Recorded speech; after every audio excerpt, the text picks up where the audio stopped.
एक समय की बात है, एक बेघर भिखारी था। वह खाना इकट्ठा करता था। उसने यह ध्यान दिया कि हर दिन उसका खाना गायब हो जाता है। उसने उस चूहे को पकड़ा जो उसका खाना चुराता था। उसने चूहे से कहा, अरे चूहे, तू मेरा खाना क्यों चुराता है? मैं तो एक गरीब भिखारी हूँ। चुराना है तो अमीरों का खाना चुरा, उन्हें पता भी नहीं चलेगा। चूहे ने कहा, यही मेरे भाग्य में है कि मैं तुमसे चुराऊं, क्योंकि तुम्हारे भाग्य में भी यही है कि तुम अपने पास केवल 8 चीजें ही रख सकते हो। चाहे तुम कितनी भी भीख मांग लो या कितना भी इकट्ठा कर लो, तुम केवल उतनी ही चीजें रख पाओगे। चूहे की बात को सुनकर बेघर आदमी को सदमा लगा और उसका दिल भी टूट गया। भला कौन ऐसी किस्मत पाना चाहेगा? वह बेघर इंसान निश्चित करता है कि वह भगवान बुद्ध से मिलेगा और अपनी इस समस्या का समाधान पूछेगा। इस तरह वह बेघर इंसान यात्रा पर निकल पड़ता है और बुद्ध को ढूंढने लगता है। वह इंसान पूरे दिन यात्रा करता है और शाम को अपने आप को एक धनी परिवार के घर के सामने पाता है। थका हुआ और भूखा प्यासा वह रात बिताने का फैसला करता है। उसने दरवाजा खटखटाया तो घर के मालिक ने दरवाजा खोला। बेघर आदमी ने कहा, मैं एक यात्री हूँ, इस इलाके में नया हूँ, क्या मुझे यहाँ रात बिताने की जगह मिलेगी? घर का मालिक उसे अंदर ले लेता है। रात में जब वे खाना खाते वक्त बातें कर रहे थे तो घर का मालिक उससे पूछता है, भाई क्यों और कहाँ के लिए इतनी रात को यात्रा कर रहे थे? उस गरीब इंसान ने कहा, मेरे पास बुद्धा के लिए एक सवाल है और मैं उन्हीं से मिलने जा रहा हूँ।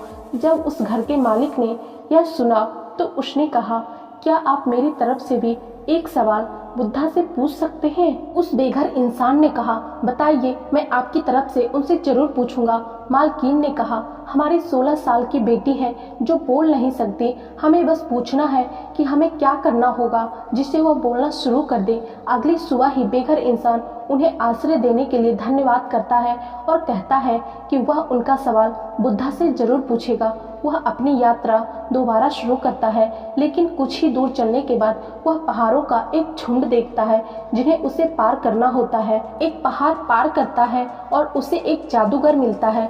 बेघर इंसान जादूगर से पूछता है, क्या तुम मेरी मदद कर सकते हो इन पहाड़ों को पार करने में? जादूगर उसे अपनी छड़ी में बैठाता है और पहाड़ों को पार करा देता है। जादूगर उस बेघर इंसान से पूछता है कि तुम कहाँ जा रहे हो और इन पहाड़ों को क्यों पार कर रहे हो? बेघर इंसान ने कहा, मैं जाकर बुद्धा से मिलकर अपने भाग्य के बारे में पूछना चाहता हूँ। जादूगर उस इंसान से आज्ञा करता है कि वह भी उसका एक सवाल बुद्धा से पूछे। जादूगर उसे बताता है कि वह पिछले 1000 सालों से स्वर्ग जाने की कोशिश कर रहा और उसकी शिक्षा के अनुसार उसे अब तक स्वर्ग में चले जाना चाहिए था। तो क्या वह बुद्धा से पूछ सकता है कि उसे क्या करना होगा स्वर्ग जाने के लिए? वह बेघर इंसान बुद्धा से सवाल पूछने का वचन देता है और आगे बढ़ जाता है। कुछ घंटे चलने के बाद उसे एक आखिरी रुकावट मिलती है, एक गहरी नदी जिसे वह पार नहीं कर सकता। लेकिन सौभाग्य से उसे नदी के किनारे एक बड़ा सा कछुआ मिलता है जो उसे नदी पार कराने का फैसला करता है। जब वे नदी पार कर रहे होते हैं तो कछुआ उससे पूछता है, तुम कहाँ जा रहे हो? बेघर इंसान ने कछुए से कहा, मैं बुद्धा से मिलने जा रहा हूँ और मैं बुद्धा से अपने भाग्य के बारे में एक सवाल पूछने जा रहा हूँ। यह सुनकर कछुए ने कहा, क्या तुम मेरे लिए उनसे एक सवाल पूछोगे? मैं पिछले 500 सालों से एक ड्रैगन बनने की कोशिश कर रहा हूँ। मेरी शिक्षा के अनुसार से मुझे अब तक ड्रैगन बन जाना चाहिए था। क्या तुम बुद्धा से पूछ सकते हो मुझे क्या करना होगा ड्रैगन बनने के लिए? वह इंसान नदी पार कराने के लिए कछुए को धन्यवाद करता है और उससे वादा करता है कि वह उसका सवाल बुद्धा से जरूर पूछेगा। वह बेघर इंसान बुद्धा ढूंढने की यात्रा जारी रखता है और आखिरकार वह वहां पहुंच जाता है जहां बुद्धा रहते हैं। वह भिखारी मठ के पास पहुंचता है और एक गहरी लंबी सांस लेकर सोचता है, आखिर आज मैं मिलूंगा महान बुद्धा से। वह उत्साहित और आनंद पूर्वक से मठ के अंदर जाता है। वह बुद्धा को प्रणाम करते हुए कहता है, मैं एक गरीब बेघर इंसान हूँ, पूरे देश से आपसे कुछ सवाल पूछने आया हूँ। क्या मैं आपसे कोई सवाल पूछ सकता हूँ? बुद्धा ने कहा, हाँ बिल्कुल पूछ सकते हो, लेकिन मैं सिर्फ 3 सवालों के जवाब दूंगा।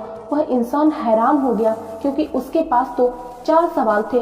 उसने बुद्धा से कहा, लेकिन मेरे पास तो 4 सवाल हैं। बुद्धा ने कुछ उत्तर नहीं दिया, वह बस ध्यान में बैठे रहे। तब उस बेघर इंसान ने बड़े ध्यान से सोचा। पहले वह उस कछुए के बारे में सोचता है बेचारा कछुआ 500 सालों से है उस गहरी नदी में ड्रैगन बनने की आस में।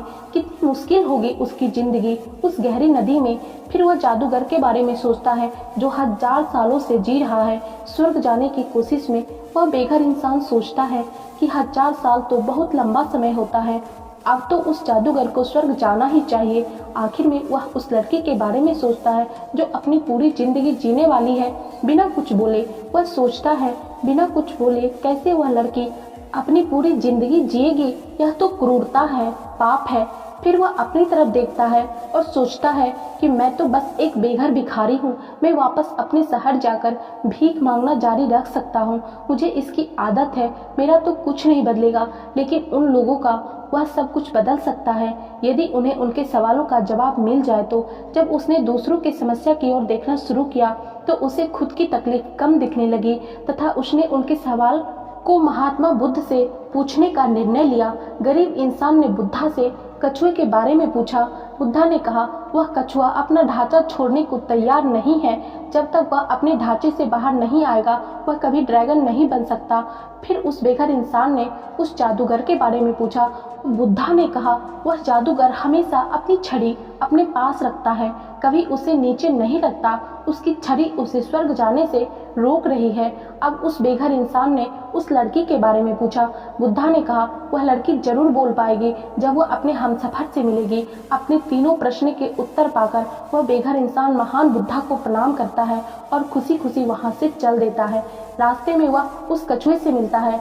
उसने कछुए से कहा तुम्हें बस अपना ढांचा निकालना पड़ेगा और तुम ड्रैगन बन जाओगे। वह कछुआ अपना ढांचा निकालता है और उस ढांचे के अंदर बेशकीमती मोती थी जो उस गहरे समुद्र में मिलते थे और वह उस बेघर इंसान को दे देता है। कछुआ उस बेघर इंसान को धन्यवाद करता है और ड्रैगन बनकर वहां से उड़ जाता है। अब वह इंसान उस जादूगर से मिलता है, वह एक बड़ी पहाड़ी में, और उससे कहता है आपको बस अपनी छड़ी जमीन पर रखनी होगी। सुनने के बाद वह जादूगर अपनी छड़ी उस बेघर इंसान को देता है और स्वर्ग की ओर चल पड़ता है। अब उस बेघर इंसान के पास कछुआ का दिया हुआ धन था और उस जादूगर की छड़ी भी थी। अब वह उस जादू की छड़ी में बैठकर उस परिवार के पास जाता है जिसने उन्हें रात में रुकने का आश्रय दिया था। वह परिवार उसे देखकर बहुत खुश होता है और जवाब की उम्मीद करने लगता है। बेघर इंसान उन्हें बताता है आपकी बेटी बोल पाएगी जब वह अपने जीवन साथी से मिलेगी।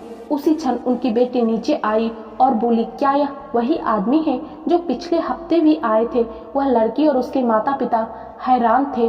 वह उस बेघर इंसान की तरफ देखते हैं, वही उस लड़की का हमसफर था। माता पिता ने उनकी शादी तय कर दी और वे खुशी खुशी रहने लगे। दोस्तों, महात्मा बुद्ध की इस कहानी से हमें ये सीखने को मिलती है कि जब हम दूसरों की खुशी के बारे में सोचते हैं तो हमें अपनी खुशी हमें कब मिल जाती है हमें पता भी नहीं चलता।